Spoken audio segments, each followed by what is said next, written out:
Today, we'll explore how to explore creative LUT masking techniques.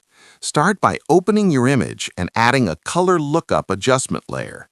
Select any strong LUT preset so the effect is clearly visible. Now, click on the Layer Mask thumbnail next to the adjustment layer. Choose a soft, round brush, set opacity low, and paint with black over areas where you want to hide the LUT effect. Notice how the grading disappears selectively. This allows you to apply color creatively instead of globally. Try revealing the LUT only in shadows or background areas to create depth separation. Next, invert the mask using Ctrl or Command plus I and paint white to restore the effect exactly where you want it.